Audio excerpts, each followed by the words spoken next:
வணக்கம். சமீப ஆச்சரியமூட்டும் ரோபோட்டிக் செய்திகள். அமேசானின் புதிய ரோபோ அமைப்பு ப்ளூஜே. அமேசான் ப்ளூஜே என்ற புதிய ரோபோ கையமைப்பை அறிமுகப்படுத்தியுள்ளது. இந்த அமைப்பு சேமிப்பு கிடங்கில் உள்ள 3 நிலையங்களை ஒன்றாக இணைத்து பொருட்களை ஒரே நேரத்தில் எடுத்தல், வகைப்படுத்தல், அடுக்குதல் மற்றும் ஒருங்கு திரட்டல் போன்ற பல பணிகளை ஒரே சமயத்தில் செய்கிறது. டெஸ்லாவின் ரோபோ டாக்ஸி திட்டம்.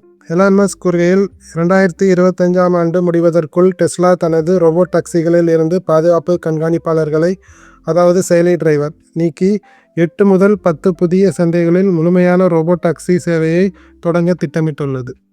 தென் கொரியாவில் மிகப்பெரிய நுட்ப கண்காட்சி. தென் கொரியாவின் மாபெரும் எதிர்கால கண்டுபிடிப்பு நுட்பியல் கண்காட்சி தேகு நகரத்தில் நடைபெற்றது.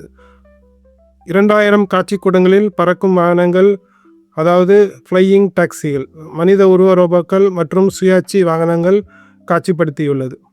வால்மார்ட்டின் சுயாட்சி நுட்பியல் தலைமை பதவி. வால்மார்ட் சேர்பான் ட்ரோன்கள், அதாவது டெலிவரி ட்ரோன்கள் மற்றும் பிற சுயாட்சி நுட்பியங்களை மேற்பார்வை செய்வதற்கான புதிய செயல் அதிகாரி பதவிக்கான நிலையை உருவாக்கியுள்ளது. நிறுவனத்தின் அனுபவமிக்க கிரெக் கேத்தியை மேற்சொன்ன திட்டங்களை வழிநடத்தும் பொறுப்பில் நியமித்துள்ளது. ஊபர் வெர்சஸ் வெய்மோ ரோபோ டாக்ஸி போட்டி தொடங்கியது. ஊபர் நிறுவனம் 2026ஆம் ஆண்டில் சான் பிரான்சிஸ்கோவில் லூசிட் கிராவிட்டி வாகனங்கள் மூலம் ரோபோ டாக்ஸி சேவையை தொடங்க உள்ளது. இதன் மூலம் வெய்மோ நிறுவனத்துடன் நேரடி குஸ்தியில் இறங்கியுள்ளது. சாம்சங் ரோபோ தயாரிப்பாளர்களுடன் பேச்சுவார்த்தை. மின்கல தயாரிப்பாளர் சாம்சங் SDI அமெரிக்க சுங்க வரிகள் அதிகரிப்பு மற்றும் மின்சார வாகன தேவை குறைவால் ஏற்பட்ட தாக்கத்தை சமநிலைப்படுத்த ரோபோ தயாரிப்பாளர்களுடன் பேச்சுவார்த்தை நடத்த உள்ளது. ஃபாக்ஸ்கான் உற்பத்தி கூடங்களில் மனித ரோபோக்கள். ஃபாக்ஸ்கான் நிறுவனம் ஹூஸ்டனில் உள்ள தனது தொழிற்சாலையில் மனித உருவ ரோபோக்களை பயன்படுத்தும். இந்த தொழிற்சாலை NVIDIA AI கட்டுமான சிஸ்டம்களை தயாரிக்கிறது. அரோரா 600 மைல் சுய ஓட்ட ட்ரக்குகள். அரோரா நிறுவனம் டெக்சாஸில் 600 மைல் தூரம் ஓடும் சுய ஓட்ட ட்ரக் சேவையை தொடங்கியது. வணிக வாகனங்கள் தயாரிப்பு தொடங்கிய 6 மாதத்துக்குள்ளே இது 2வது அறிமுகமாகும். அறுவை சிகிச்சைக்கான நுண்ணிய ரோபோ பிரிண்டர்.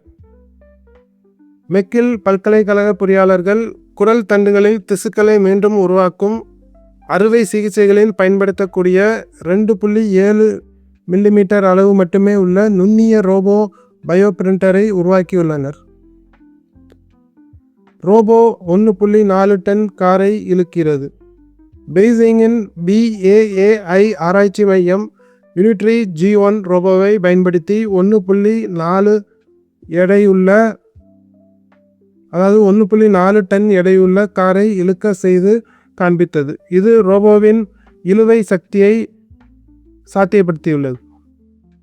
ஸ்டார்ஷிப் $50 பில்லியன் நிதி. ஸ்டார்ஷிப் நிறுவனம் கல்லூரி வளாகங்கள் மற்றும் ஐரோப்பிய நகரங்களுக்கு அப்பால் தனது சேர்பான் ரோபோக்களை, அதாவது டெலிவரி ரோபோக்களை விரிவுபடுத்த $50 மில்லியன் நிதி திரட்டியுள்ளது. இதன் மொத்த நிதி இப்போது $280 மில்லியன் தொட்டது. நன்றி.